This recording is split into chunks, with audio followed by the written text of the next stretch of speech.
So first and foremost, we're gonna get into a video here that we're gonna watch from another YouTube content creator named Necrit. I need to give this guy a shout out because I'm really new to the whole League of Legends space and some of the lore, and I've known about the Riot MMO for a while, but didn't really know where to look for content related to it. But this guy's been absolutely killing it on YouTube. He has multiple videos out on YouTube, and first and foremost, we got to give him a shout out. So definitely anybody that is in the chat, go show that guy some love. Go check out that video. Go check out his page. Go give him a sub. Go show the support that this guy deserves, because he's been doing a lot of great videos in this space of the Riot MMO and showcasing anything from the actual lore, the world, the classes and races, and now this third video here that we're going to watch, which is the bosses and raids of Riot MMO. All right, so we're going to get into it and go ahead and start watching this. Be sure to go show that guy some love because he's been doing some great work. Okay, so let's go ahead and do that now. We're going to start the video. Well, hello there. It seems like people really enjoy it when I talk about things covered in deep layers of copium. Now, don't get me wrong, yes, sir. I don't think we're riding on copium that much.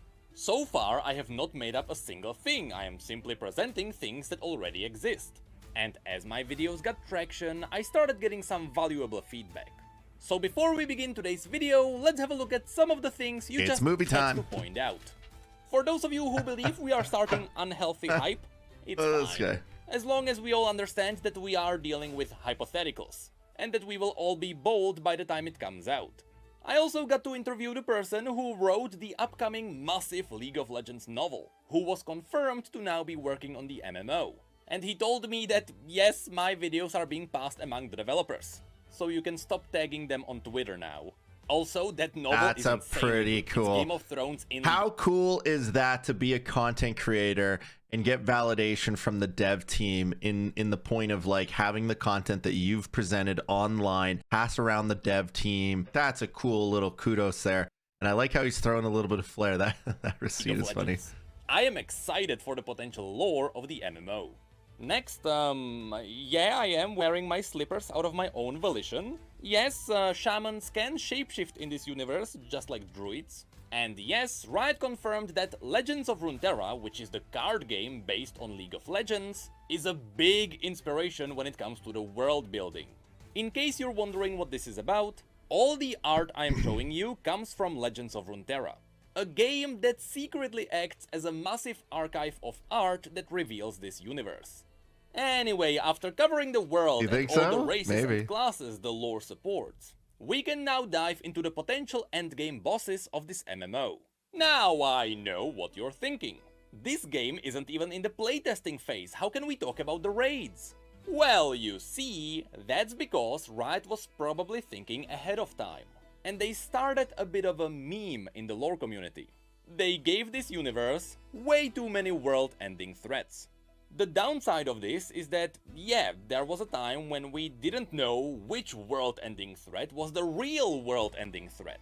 It was a bad... I think I will, talking about Ruined, I'll probably end up jumping into it here at some point. I don't know when, but maybe since D2R got pushed back an extended period of time, we're going to probably jump into a playthrough of that game. Battle between who's the biggest evil, but the benefits are obvious. You have a lot of meaningful enemies that you can remove before you start limiting your storytelling. And in fact, many of these big storylines are written with all the back doors open, so that in the future they can utilize them for an event in League of Legends, or it is stories that were left open purposefully for the MMO. It's like Cthulhu, yeah. And that's what this video is going to be about. Originally, I wanted to show you 10 storylines that were left open and which would lead into raids. But if you look at the length of this video, yeah, I cut it down to only 7. So without further ado, let's get on. 52 minutes of the world content. of League of Legends, especially if you have seen our last 2 MMO videos, it goes without saying that this world has material for hundreds of instances. This means that it's really up to Riot to cherry pick which ones they want to do.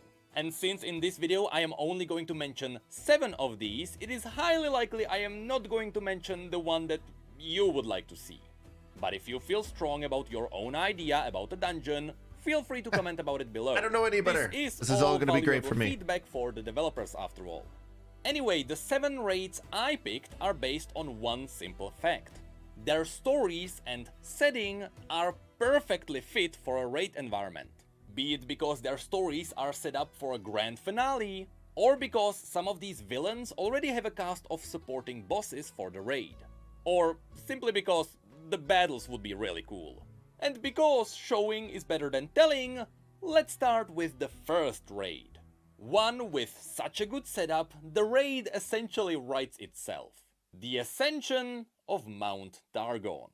As you may remember, Mount Targon was created by the celestial gods to serve as a gateway to the celestial realms. And people decide to climb this place for a variety of reasons. Even though only about 1 in 10,000 makes it to the peak, some people try to climb the mountain because they want to be deemed worthy and become a celestial demigod, while, for example, the Massians send their criminals here to die trying to climb the mountain. This death sentence is called the Crown of Stone. And yes, of course, you can't really force the criminals to climb the mountain unless you go there with them. So most criminals just flee and start a new life elsewhere. Also, at the peak of the mountain, we can find Aurelian Sol, the Star Forger. The reason why he is here is because of the crown he is wearing. Long story short, thousands of years ago, when people noticed that Aurelian was crossing the stars, they started worshipping him, which boosted Aurelian's ego. And they crafted him a crown of celestial star metal. Aurelian, already being quite egoistic, donned the crown. Probably a material. Only to realize it was a mind-controlling device. In reality, it was the celestial aspects who wanted to hold Aurelian's power the entire time. That guy looks badass. Now, to be fair, the aspects are using Aurelian's powers for good cause. They are using his celestial fire to purge the void from Runeterra. But still, it is the celestial aspects who enslaved Aurelian. Anyway, Riot can make up a billion reasons why we should raid this place. Though I doubt we would be able to fight Aurelian Sol at the very peak. You know, he is made out of space. But maybe we need to reach the peak to borrow some of his powers. Or maybe we need to kill a rampant aspect. Or maybe we just need to reach the celestial realm these guys for look another cool. reason. Simply said, it is easy to make up a reason for this raid to exist. What's more interesting is the setting of this raid. At different levels, the mountain presents you with different enemies. So let's start with what would happen once you enter the raid. You start at the bottom of the mountain, where you are very likely to meet cool. Chip. Chip is an already like a established tiered raid, character who shows multiple newcomers levels. the wonders of the mountain. So you follow him around until we arrive at our first boss, the living mountain itself. This place has plenty of earth elementals who came alive due to the mountain's magic. Now, as I say this, don't confuse the earth elementals with Malphite. Malphite comes from Ishtal, which is quite far away from Targon. Also, he's a good guy, we don't want to fight him. But from the earth elementals who would likely protect this place, we have, for example, the Blue Sentinel, who also appears in League of Legends. But the biggest of them all is the Stonebreaker. This one would be an excellent a lot of like earth boss. elements. You know, you're fighting the mountain itself. And yes, I know he's a bit too big, but you can shrink him for gameplay purposes. WoW has been notoriously known for inconsistent boss sizes, and it's fine. Anyway, after Stonebreaker, we go further up the mountain. And suddenly, we start meeting all the for gameplay purposes. WoW has been notoriously known for inconsistent boss sizes, and it's fine. This guy's delivery is great, dude. Keep it up. Anyway, after Stonebreaker, we go further up the mountain. And suddenly, we start meeting all the lesser dragons and their worshippers. The coolest of these are the White Flame Dragons. There is also an important dragon who serves as a beacon to the other dragons, called Inviolus Vox. But the one that could likely become a boss would be the Eclipse Dragon. That's because this dragon is quite precious to the natives on the mountain, which would be boss number 3. You see, further up the mountain, we start encountering the tribes. There are the Lunari who hide in the shadows because they are being suppressed and they are relatively friendly. One thing I will say, I don't know if this guy has had like a huge database of like assets. The amount of screenshots, small videos, like compilation of things that he's put in his last 3 videos has been like a ton. You think about his videos going from like 30 minutes to an hour, and every few moments it's changing the scenes. Like, this guy's editing process must have taken quite some time, so hats off to him. Again, I'm going to post this in the chat right there. Be sure to go show him some love, man. He's done a ton of work in this space. Just like the Rakor. But the Solari are fanatics who blindly protect the celestial realms at any cost. Even in the cinematic you can see how they are protecting the gateway that is leading to the peak of the mountain. And even though it would be cool if Riot allowed us to fight Leona herself, champions in League of Legends tend to wear pretty thick plot armor. So instead it would be cool if we could fight one of Leona's champions, the one known as Daylight Spear, Ravun. Anyway, after defeating the Solari protecting the gateway, we would get near the peak. The first one to meet us here would be the Infinite Mind Splitter. This is a legendary draconic creature with a very unique ability. It is told that its gaze gives you so much knowledge and insight that your mind crumbles beneath it. So fighting this boss would be all about getting buffs from it, while being careful not to get too many buffs, because it would kill you.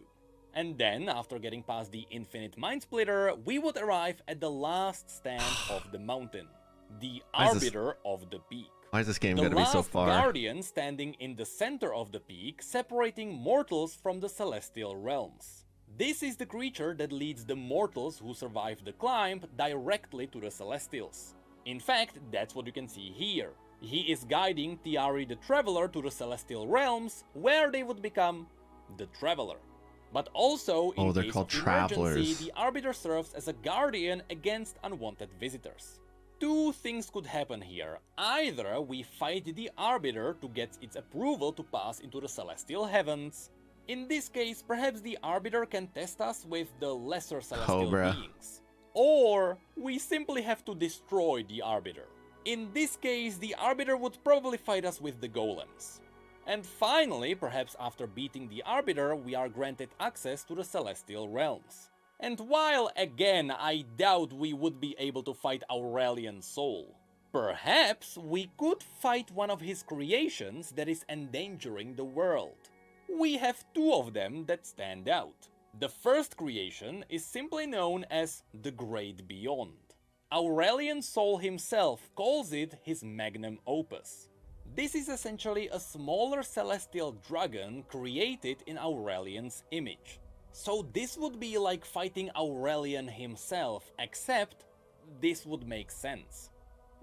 Yeah, I think he puts a good point. It would make sense. I think that it's important when you're doing an MMO that you don't go over the top too fast. Like, you want to, like when I'm playing an MMO, I want the build up of what is being played. Like, I don't want to just go right to like the craziest god in the universe and then you kill him, right? Like, have that as a point or a thing that you are always in wonder on whether or not you're going to, or when he's going to then be taken down. Because I think when you go right to the end and then, you know, how do you bring it to the next level? And you can still make it super epic on a nice like little curve of endgame without having to go to like the ultimate being in whatever world you're presenting in an MMO format. The one I believe might be a bit more appreciated, however, would be the one known as the Scourge. All these look also cool. A celestial being created by Aurelian himself. Yeah, build it up. But League of Legends players might recognize this one as the pure celestial version of Baron Nashor. It is believed that the physical Baron was born out of the pure image. So, the Scourge being the final boss would be a really cool nod towards the League of Legends community. See what I mean? I just made up a 7-boss raid in a heartbeat. And I skipped a lot of details just so this video wouldn't be too long. There are the celestial beasts, the demons trying to consume the heavens, the dragon roost near the peak where dragons are born, the starhounds, Esmus, the breath of the world, and so on. Designing this raid was simple because the lore and the setup is already there. Once again, I did not make anything up. All of this already exists in the universe. And Runeterra has a lot more places just like this one. So, let's have a look at raid number 2. The one raid I know as a fact people would love to see is a Darkin raid. You can pull this off in a lot of different ways, but since the roots of the Darkin lore are in Shurima, the raid would most likely be in the deserts. Super quickly, in case you forgot, the Shuriman Empire rose to power after it started using the Sun Disk to reflect celestial magic into their soldiers, and turning them into the god warriors known as the Ascended. The Ascended were guaranteed immortality, however their minds were as fragile as they were before. After these Ascended fought the maddening void beasts released by their neighbors, they started going a little bit mad. But their minds finally snapped when their emperor died too and there was no one to give them directions. The story goes that a Darkin known as Zolani, who used to be a great healer, invented blood magic and used it to heal the other Darkin, by which she also infused them with the blood magic, with a secret plan to use the blood magic later to control them all. This was Zolani's secret plan to stop the rampaging Darkin. Unfortunately, the Celestials noticed that the Darkin were very dangerous, and they started sealing them inside special weapons. The sad part is, Zolani herself was also sealed inside her blades. So since Zolani was sealed away, there was nobody to control the others. And as a nice bonus, the remaining Darkin were now empowered with blood magic. Fortunately, in the end, the Celestials sealed all the remaining Darkin inside their weapons too.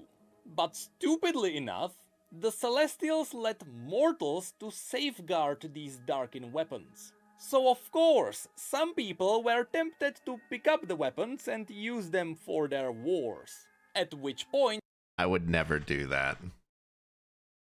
The Darkin immediately dominated the minds and bodies of those who picked them up. So yes, these rampaging god warriors managed to free themselves. So now, let's quickly go through those who would serve as big raid bosses.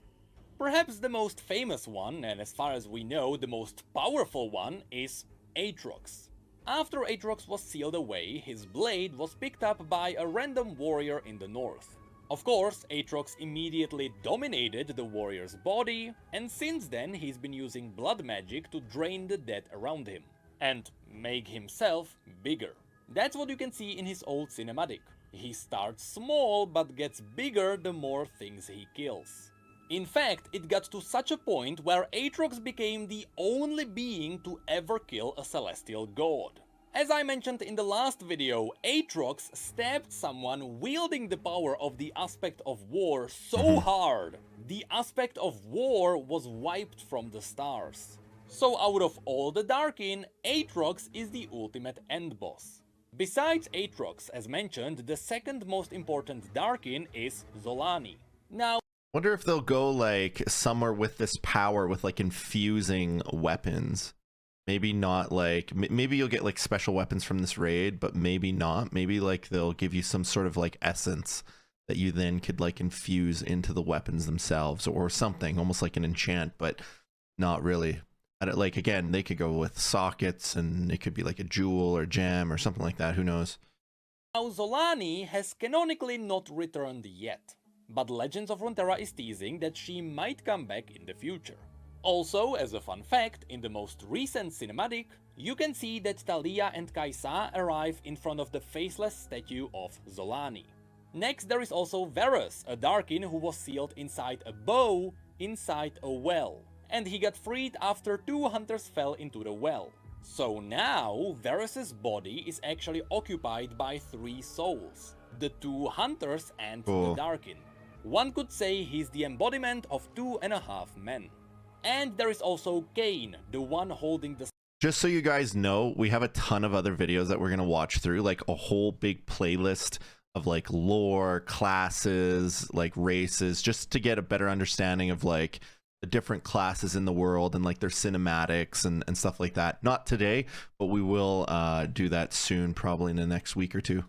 The scythe of a Darkin known as Rast. But as far as we know, Kayn is pretty good at resisting Rast's power. So I doubt Rast would be freed. Well, that could be also, cool, Dan. Kayn is a League of Legends champion. So in order for Rast to come out, Kayn would need to die. And I don't think that's possible with all the plot armor. But we are still not done yet. Next, from the lesser known Darkin, there is also Horazi, who was sealed inside a small emblem. Naganeka of Zurita, who was sealed inside a giant ballista. As you can see, she looks a little bit like a chicken. And that's because it is believed that a chicken touched the ballista and the Darkin took over the chicken's body. And lastly, there is Tarosh, who was sealed inside a massive halberd. That's cool. The reason why this Darkin raid would work is because all the Darkin have a common goal. They all hate Zolani. They see her as a betrayer who was trying to control them. So in this raid, we would likely fight the other Darkin as we are trying to get to Zolani. And after we kill her, we would face Aatrox as the final boss, since all the Darkin wars began with Aatrox and Zolani starting a civil war. Also, it turns out that Aatrox was the general of all the other Darkin, so killing Aatrox would be the perfect end to the Darkin chapter. But let's not forget that Riot is already teasing a new Darkin. The next champion in League of Legends might be a dog that picked up a Darkin dagger. And if you're wondering why we would raid this place, first of all, the Darkin are pretty one-sided bad guys. Like all these cinematics. But we could be led here by Got Nasus playlists and for. Sivir. Nasus is an Ascended who avoided corruption, so he would be likely happy to put down his former brothers and sisters. And Sivir is holding the very first blade to be ever used to seal a Darkin. So once again, the lore is already there. And aesthetically, we have a good idea of what it would look like too. We would start outside around the temples of Zolani, which look creepy and corrupted. And later we delve beneath them to where the land is tainted by blood and death. For the next raid, let's stay in Shurima.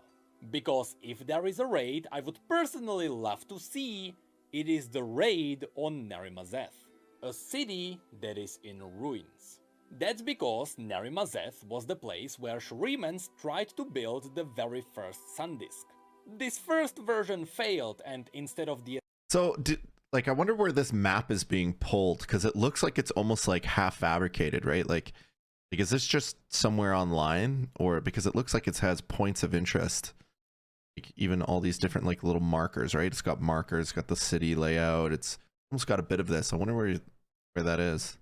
The Ascended, it was only producing the Bakai, which are broken, twisted versions of the glorious Ascended.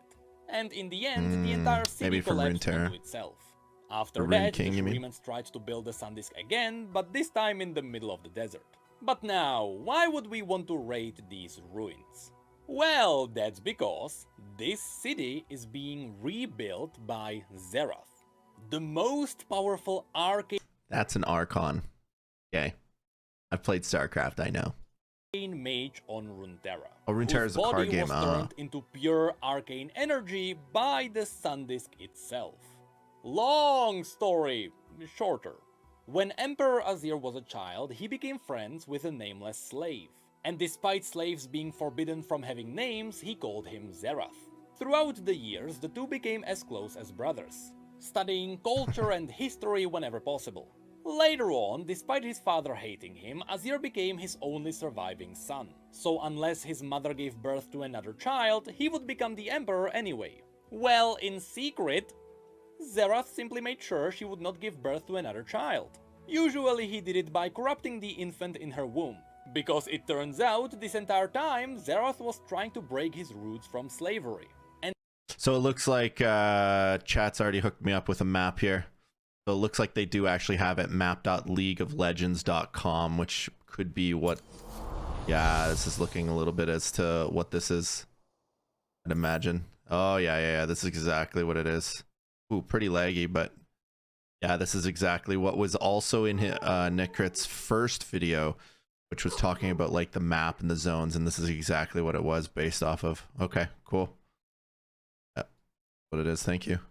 And now he had the ambition to gain power himself. Yeah, thanks, Foxy. So he justified Thanks, these Drew, for murders by linking me telling that. himself that he was protecting a friend. Despite his efforts, the queen did give birth to another child.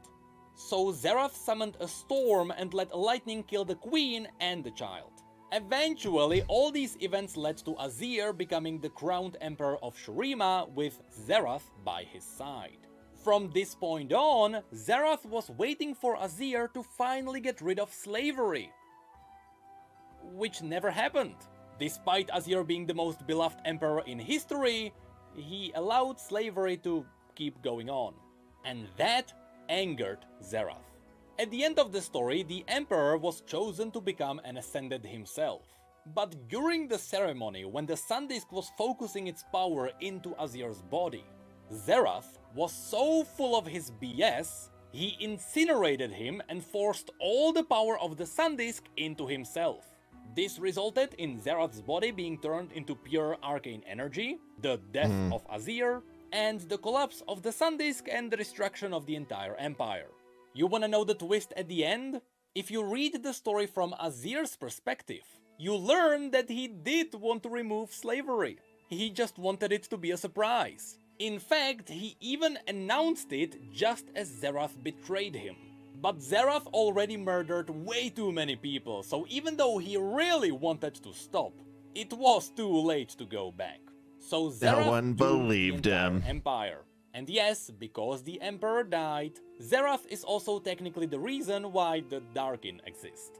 I already mumbled about the lore for way too long, so just know this. Nasus's brother, Renekton, bound Zerath in a sarcophagus, and he locked himself with Zerath in a tomb. Many years later, scavengers opened the tomb and released Renekton and Zerath. As I said, Zerath is currently in Nerimazeth, and he is actually trying to rebuild the original Sun Disk. We don't really know why he is doing it, but I think it's safe to assume that he just wants more power. But you know what it smells like to me? It smells like a big old setup for a future raid. In Legends of Runeterra, you can see Zerath with all his worshippers. You can also see all the mini-bosses around him. Especially we know about Demi Yin the Unbound. But besides all of these heralds and acolytes, this raid would also have the Bakai, the original experimental ascended who come from this city.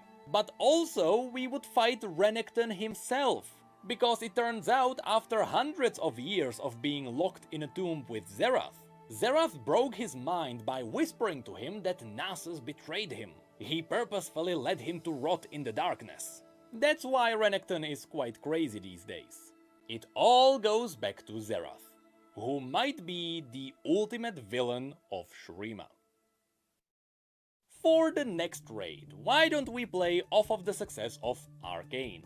No spoilers, don't worry. Previously, when I told you about the cities Piltover and Zaun, I showed you that at the very bottom of that place you can find the ruins of an ancient Shuriman city. But that will become just a dungeon. The one that would become an interesting raid This is the Arcane, right? The Empire Pretty sure. of Renada Glask. After I mention this, I know a lot of you will be confused. That's Smoke's wife. After all, Renada Mortal Glask is Kombat. just a rich baron from Zaun. How can she support an entire raid?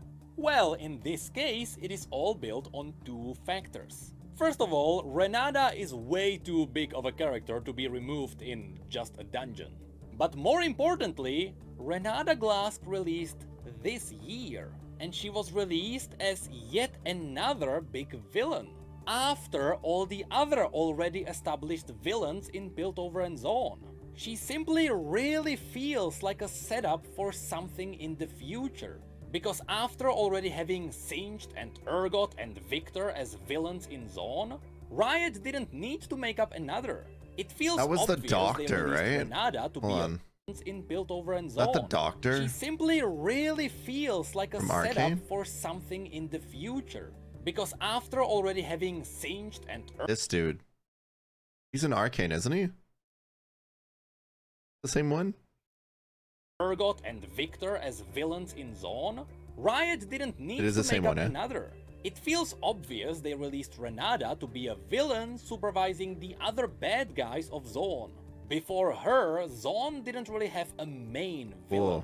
So obviously she is now filling that role. Her lore is making her the main boss of Zaun. Her raid would be very clear in its structure.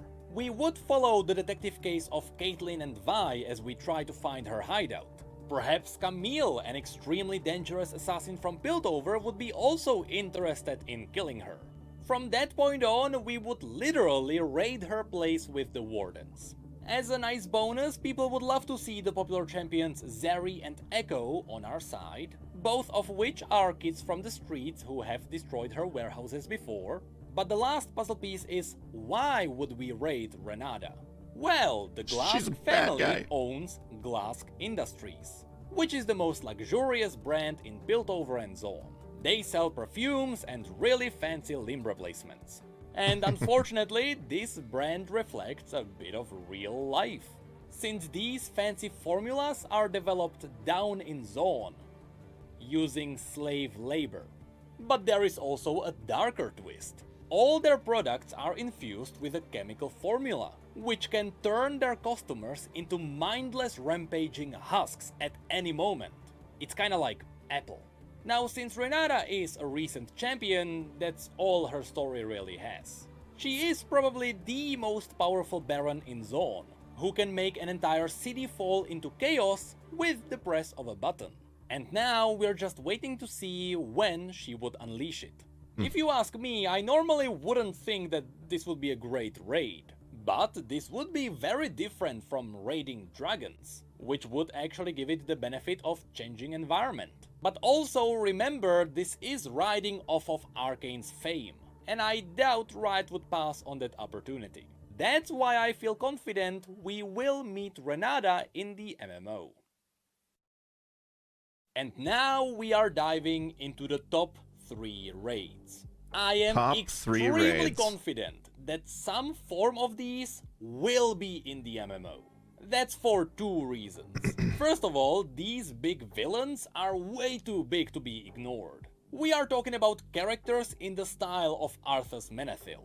But also, their lore turns them into world-threatening enemies that have to be dealt with the first of these being Viego, the Ruined King. There is not a sliver of a doubt we will see the Ruined King in the MMO. You can point a gun to my head, tell me to guess a villain in this MMO, and I will smile knowing that I survived. It would be unimaginable to ignore him. Now, the issue lying in front of me right now is that Viego's story is yeah, we're going to play this game probably maybe in the next couple of weeks. Probably we'll finish the D2R playthrough with Amanda and then weave this in a little bit, some of our content, at least until the Season 2 ladder. Massive. On top of the normal story he has in League of Legends, he got his own book that is 400 pages long, the entire RPG game called Ruined King, which is focusing on his reawakening, and League of Legends got its own in-game event that was focusing on pushing his lore forward, which also included 3 cinematics. Right now, Viego has the most lore out of any champion in this universe. So let me summarize it as quickly as possible. Viego was a Camavoran prince who was forced into becoming the king at an early age. Because of this, he was not ready to become a king, and many would not consider him a really good king. Still being a teenager, he often threw tantrums in the style of Kylo Ren. To keep the kingdom from crumbling, he relied on his 2 advisors, Callista and Nuno Necrit of Camavor. Yes, that's the character named after me.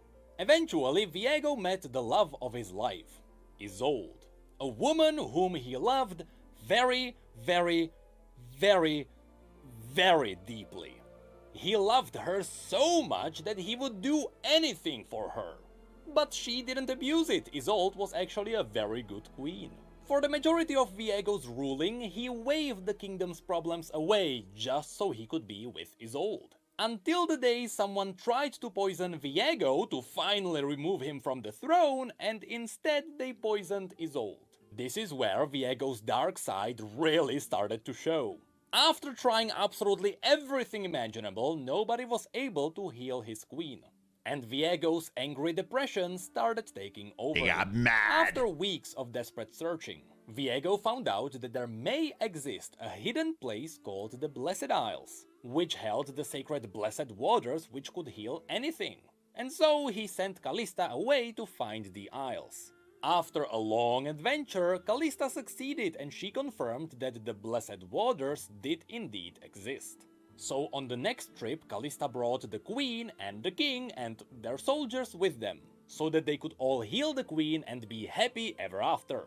But of course, there was a dark twist. The queen died before they arrived on the Isles. And the priests confirmed that they can heal anything, as long as the person is alive. But that didn't stop Viego from trying. So after the priests denied him entrance to the waters, Viego massacred everyone who stood in his way, and following a creepy warden called Thresh, he arrived at the waters and dunked the queen in. For a moment, the waters did resurrect the queen, but then she was turned into a wraith, who killed Viego with his own blade, which caused his soul to be absorbed by the blade. I'm skipping a lot of details here, so just know that yes, the blade can absorb souls. We'll actually talk about the blade in the next MMO video, whenever that one comes out. Anyway, after Viego was killed with his own blade, everything exploded in necromantic magic. His queen's soul was shattered into fragments, and the entire place was turned into the Shadow Isles. For 1,000 years, Viego's soul stayed there in the blade. Until the Pirate King Gangplank was told by Thresh that he could totally pick up the blade. His mind was totally strong enough to resist the power of the king. Spoiler alert, it wasn't. And the moment Gangplank picked up the blade, his mind and body was dominated by Viego, who then used that body to fully release himself back into the world. After that, even though everyone's been dead for 1,000 years, Viego still wanted to bring his wife back. And so he started to unleash the undead with the Black Mist all around the world, in an attempt to find all the fragments of his queen's soul. Eventually, he succeeded, and he actually managed to bring the queen's soul back. But immediately after that, he was defeated by the Sentinels of Light. Remember the undead hunting class from the last video? That's them.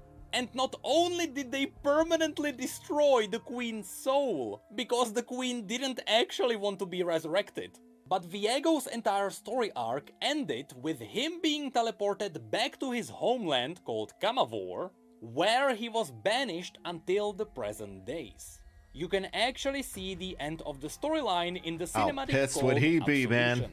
And this is why Viego is going to be an incredible boss in the MMO.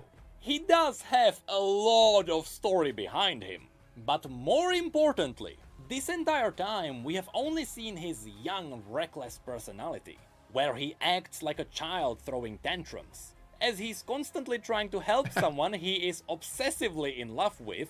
But the thing is, his entire life he was chasing his queen. He was ready to go beyond death just to be with her.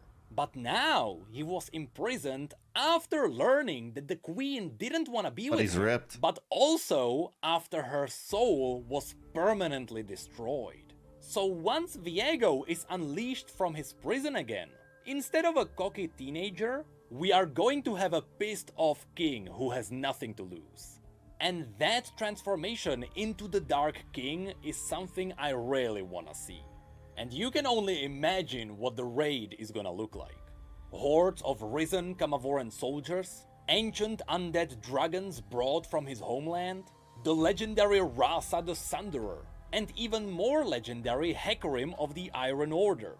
But there is also Commander Ledros, or maybe Karthus the Death Singer, and finally Thresh, the one who caused all of this to happen, the hidden master of puppets in the shadows. Simply said, Viego has a lot of meaningful enemies serving him, and the raid will 1-for-1 depiction with my shirt off, eh? Yeah. Be glorious. Side note, in the distant future, I kinda wanna cover the entire story of Viego. Wish me luck.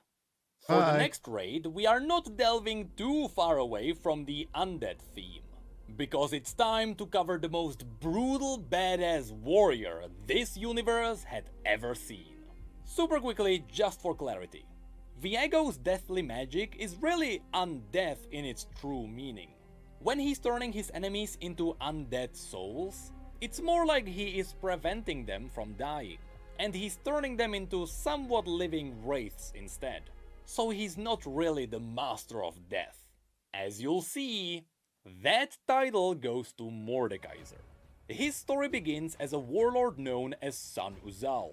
During his time, the main continents were occupied by barbaric tribes. Sun Uzal believed that by killing as many people as possible, he would please the gods of the afterlife. And so, he forged an empire in blood and death. As his life was near the end, he took great satisfaction in knowing that he would sit at the gods' tables, in the glorious halls of bones. However, when he died, he found no glory waiting for him. Instead, Sun Uzal stood in an empty grey wasteland, with an occasional soul drifting by. He watched as these lesser spirits faded into the fog, unmade and lost in time. But Sun Uzal refused to fade. His will, so much lore in this tempered by game, wow. rage and torment, held him together. In other words, he was simply too angry to die. He started listening to the disembodied whispers around him, and he learned this was Oknun, the language of the dead. Slowly, he came up with a plan. He began whispering temptations into the veil between realms, promising power to any who would listen. And sure enough, he managed to tempt a few cultists into bringing him back to life. Lacking any flesh or bone, he told the cultists to bind his spirit to metal plates, forged in the likeliness of his old armor. And so he rose as the Revenant of Iron and Hate. No longer called Sun Uzal, but rather, in Oknun, he was Mordekaiser. Originally, these cultists wanted to use Mordekaiser as a weapon in their trivial wars. But instead, Mordekaiser killed them all, and he used their souls to forge himself a brutal mace called Nightfall. With that, Mordekaiser's second conquest of the world started. But this time, he was wielding necromancy. You know, there's been a lot of like, or at least a few, you know, like you think about this weapon with like souls being infused into the weapon, and then you think about that previous one with all the dragons, about having like the power infused into the weapon. I really wonder if that's going to be kind of like an element of the Riot's MMO, whether or not it's just a raid drop, or whether or not they turn this stuff into like resources for armor infusion and like weapon infusion, you know, whether it be to give you like, I don't know, some sort of buff or defense mechanism. It'll be interesting to see if that's just like drop based, or if they're going to make it more along like crafting and enchanting. Magic. All his enemies were confused because it seemed like Mordekaiser only cared about massacre and destruction. Entire generations perished under his campaign. But in reality, there was far more to Mordekaiser's real plan. At the center of his empire, he raised the Immortal Bastion, which became the largest structure on Runeterra. And he used that place to gather information about spirits and death, be it by capturing and studying demons, or torturing Yordles until he could harvest their secrets. He did everything in his power to understand the realms beyond. Eventually, Mordekaiser became such a tyrant the entire continent banded against him. But when he was ultimately defeated, it was not because of his enemies, but rather he was betrayed from his inner circle. The Immortal Bastion had a secret cabal led by a witch we know as LeBlanc. They managed to separate Mordekaiser's spirit from his armor and seal the empty armor in a hidden place. As a result, without his physical vessel, Mordekaiser was forced out of the physical realm. What none of the cultists knew, however, is that all of this was according to Mordekaiser's plan. The entire time he was forging a destiny greater than the halls of bones. When he finally returned to the empty wasteland of the afterlife, he was met by the hundreds of thousands who died under his reign. Prevented by his dark magic, they would never fade. They would be his eternal army bound to his will. But even the weakest of the spirits were given purpose. Just like he used the souls of the cultists to forge his maze, the weakest of the souls would become the building blocks of his afterworld. And so Mordekaiser became the king of the afterlife. And even though he was cast out, with his physical vessel being banished in the Immortal Bastion in Noxus, he is already planning on how to return. And once he does so, after so many people were fed into his realm, he would be so powerful nobody would know how to stop him. Since that is where his story cut off, you know that this is a setup for the future. Even in League of Legends, sometimes Mordekaiser is joked about as a raid boss. Once he starts rolling, you need the entire team to get him down. And Riot would be foolish not to use him as a badass raid boss in the MMO. Especially since we already know some of the other characters that we would see in his raid. When Mordekaiser was conquering the world the second time, he had two demons which he used as his companions. These would be Tybolk, the giant fire demon, and Atakan, an iron-bound shadow. That looks cool too.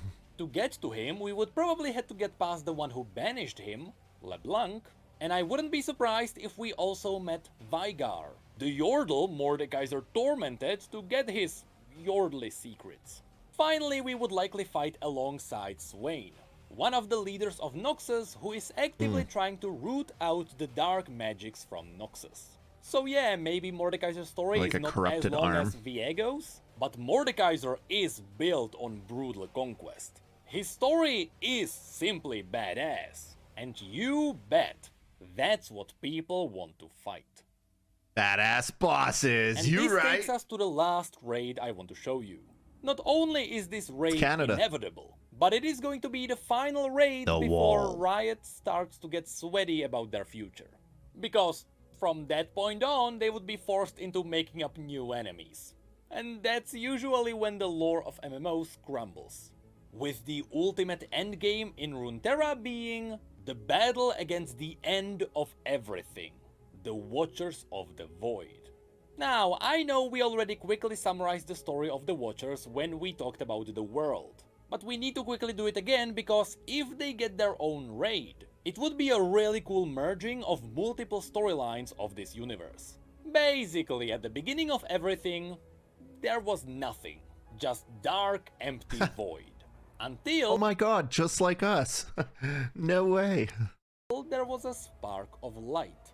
This spark of light illuminated the darkness and revealed creepy entities we know as the Watchers, who before this event didn't even know about their own existence. Of course, since this first light woke the Watchers up for the first time since the beginning of time, the Watchers got annoyed and they decided to silence it so they could sleep again. As they drifted closer, we learned that this spark was indeed our reality. So to get rid of the light, the Watchers tried to poke it and taint it. But they were always too big to get through and deal with it themselves. So instead, they reached into reality, stole something, corrupted it and released it back, in hopes that it would destroy the rest of the reality.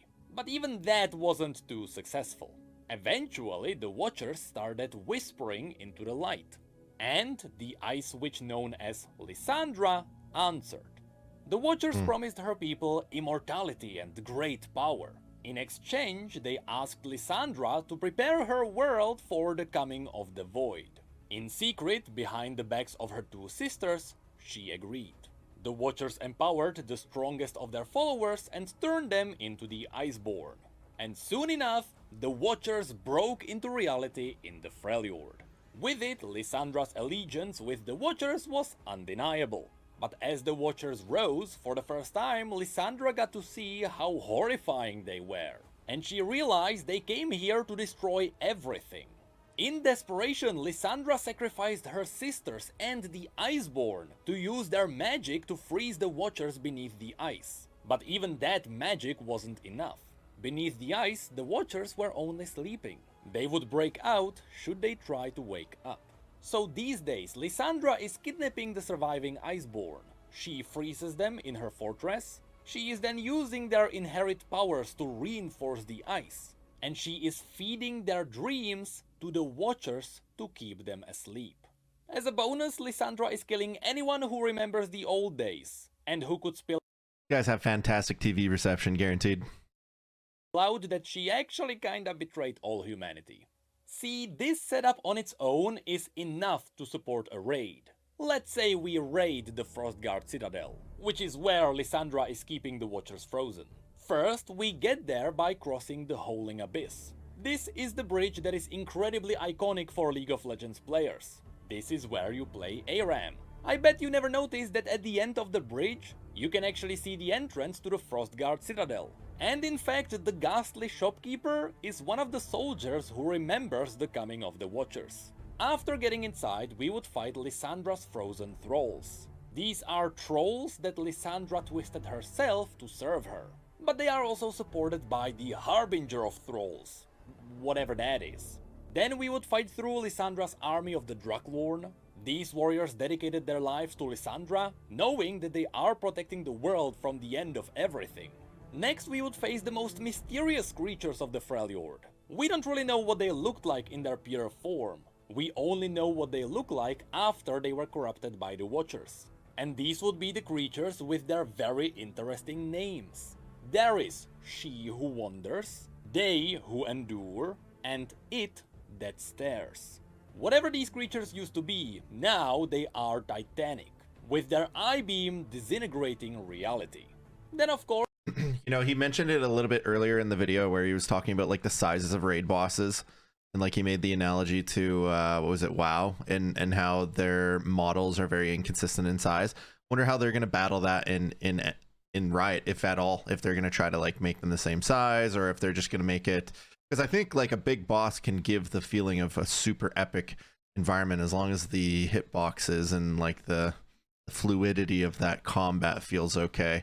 For me, like, I don't really care if the boss is big or the environment is big or something like that. Just make it a cool fight. If it's a cool fight, then it'll be enjoyable. Of course, we would have to get past Lysandra herself before we arrive at the Frozen Watcher. I think it's likely that we are going to fight one of these. And what's cool is that even though this is the toughest enemy this universe has to offer, even if we defeat it, we don't really defeat all the Watchers. That's the clever backdoor of this universe. We can't destroy them all. They are the primal force. There is an endless sea of them. If anything, our reality is a parasite in their void. So if we defeat a Frozen Watcher, all we really do is plug a hole. But the Watchers continue being a threat.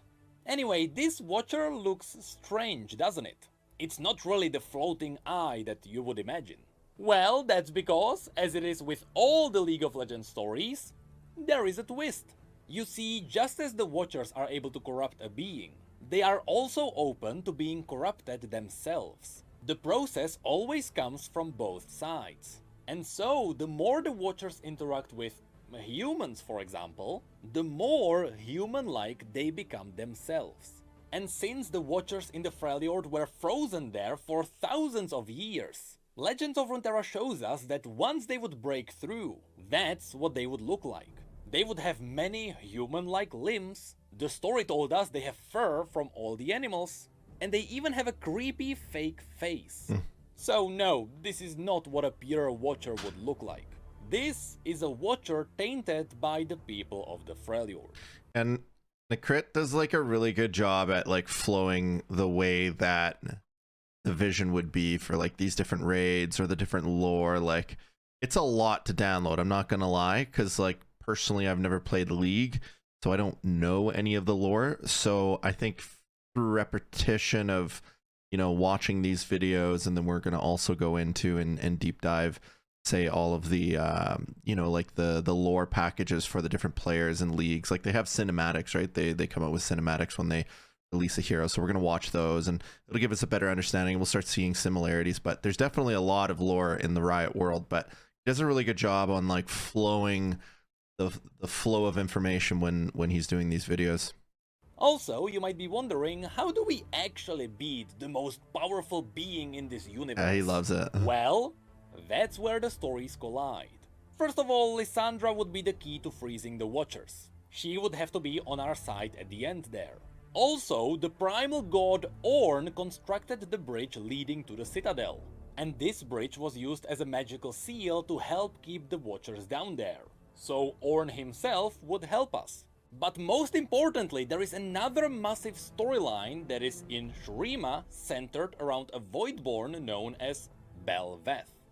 I wonder if this microphone he holds is even the microphone that's picking it up. What if he's got one right above his head and it's picking it up? Like, I wonder if this is just a deadline for the memes. That would be hilarious, but maybe not. Because this video is already way too long, just super quickly. You know how the Watchers themselves got tainted when interacting with reality? Down in Shurima, a small pocket dimension formed between the Void and our reality. It was sort of like a cancer growth on the Void. In fact, if you dive deeper into this, you may realize that this is directly correlating to real-life cancer. If you don't know, cancer is just living tissue that decided, hey, I don't wanna die. And that's exactly what happened here. As the Void started consuming people in Shurima, it got tainted by the people and it formed self-awareness. Fuck cancer. Soon, because this cancerous growth inside the Void needed to represent itself, it grew a creature known as Bel'Veth. A Voidborn that looks a bit fishy because she consumed a harbor, but also she doesn't actually like the Watchers because the Watchers want to end everything. And all Bel'Veth wants to do is to live. And so these days, Bel'Veth is consuming entire cities at a time. And she is rebuilding everything with the information she got, with her ultimate end goal being to rebuild all reality, so that she could be reality and she would be strong enough to fight the Watchers. Of course, at this time, she doesn't really have all the information gathered, so whenever she's recrafting cities and people, it all looks uncanny. However, at this point, she consumed hundreds of thousands of people. And she's using all of their brain power, so Bel'Veth is very smart. Now, the reason why this storyline is important is because Bel'Veth once talked to Kai'Sa, and she offered her a deal. If mortals help Bel'Veth consume reality faster, she would spare them to be the last she would consume. Bel'Veth said that she did the calculations and she knows that humanity could never beat her. But at least, with this deal, she gave them the chance to create a weapon or maybe find a hero who maybe could slay her. She knows they could never achieve it, but she is willing to give them the chance. An Iron Man helm. This is where we can get another twist.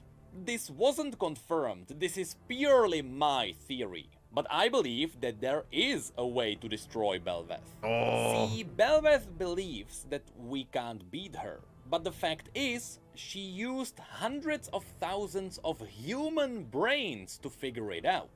But the humans can't even comprehend the power of the Celestials. So I believe Aurelian Soul could destroy her. She just doesn't have the brain power to figure that out herself. So what I think is going to happen is that at some point we are going to beat Bel'Veth. She realizes she was wrong, she realizes that humanity is stronger than her when fighting the Watchers, and she decides to help us destroy them.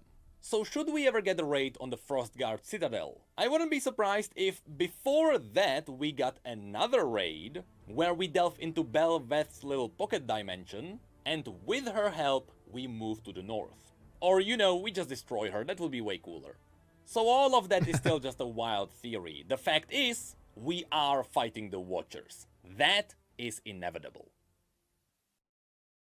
And that was all the raids I wanted to show you. All of them are supported by the lore, and it is up to Riot whether they want to do them or not. Except the last 3 raids. Those are happening, there is no way around it. But because people are going to freak out, let me give you some honorable mentions. This universe also technically has the Grim Reaper. While they may have many forms, the most well-known form of death itself is Kindred. We wouldn't really have a good reason to fight them though. since death isn't really an evil entity in this universe, but, you know, they exist. I would also love to fight against Vladimir's Hemomancers. We could also get a raid on the Ursine, with Volibear being the final boss, the primal god of wilderness. That looks cool. In the east, there is also the mysterious demon known as Ashlash, a seven-handed liquid demon that is locked beneath the earth, in a place known as the Seventh Layer. Neela is currently wielding its power, and it looks like a setup for the future. Also, there is Fiddlesticks, the primal and most powerful demon on Runeterra.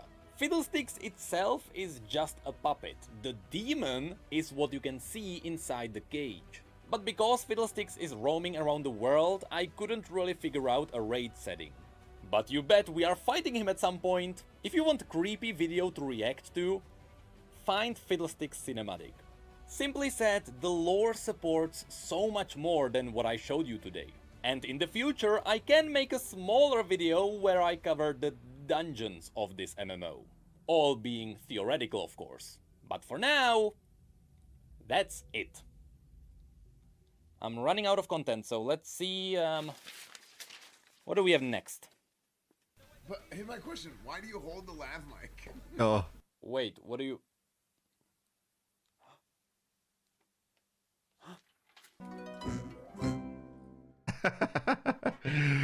That's funny. We had the question about that too. If he was holding it for a purpose or not. You know what? He's got a good balance of presenting information, making it fun, making it flow really nice, putting a little comedic angle into it.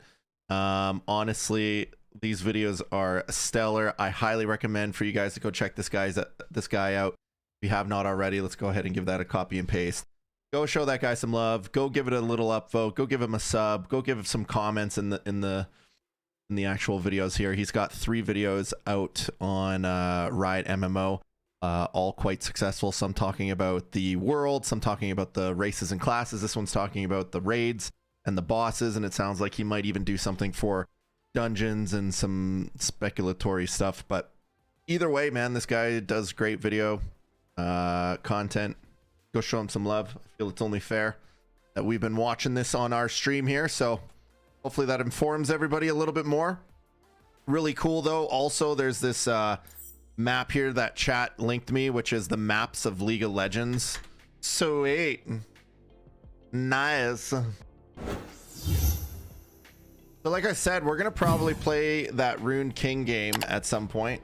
I don't know if we'll play the card game, but probably that turn-based RPG I think we'll end up getting into.